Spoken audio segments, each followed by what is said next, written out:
Connecting communities. This is done using the Esri Canada Community Engagement Gallery through ArcGIS hubs and open data. Let's go take a look at how we can use that.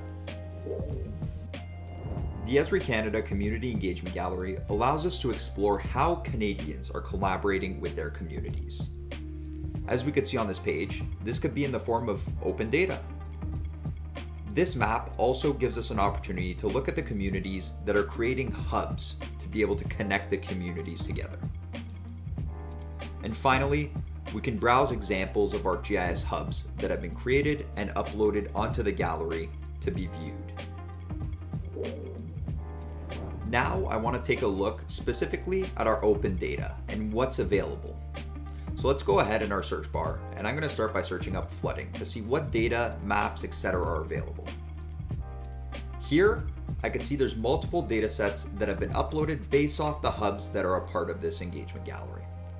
I can also see there's things like feature services, images, document links, PDFs, Microsoft Excel files, etc. So whatever data you want to use, you can go ahead and use it. This is a layer specifically that interests me in regards to flooding in Manitoba.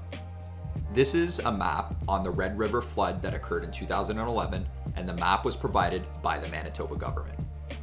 Here I have the option to view full details on the dataset as well as download it.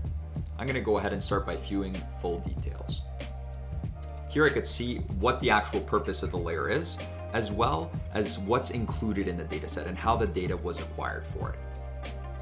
If I would then like to download it, I can go ahead and select download, and I have various file formats in which this is going to be available to be downloaded in, as a CSV, shapefile, GeoJSON, etc. Now that I've seen the functionality behind the open data and understand that I can download layers and put them into my own projects, I return to my community engagement gallery, where I can then navigate to go view some ArcGIS hubs. Maybe now there's some hubs in regards to flooding that I would like to analyze. Any hubs in regards to your keyword search will appear here. After having filtered my ArcGIS hub specifically looking for a hub which correlates to flooding, I can see here that there's one created by British Columbia. It's called Floodwater Quality Monitoring Task Force Hub, which helps us analyze the water quality and helps to monitor floods occurring within the area on a year-to-year basis. In general, these hubs can help us to stay connected to other communities and provide reliable data for one another to help out with our GIS needs.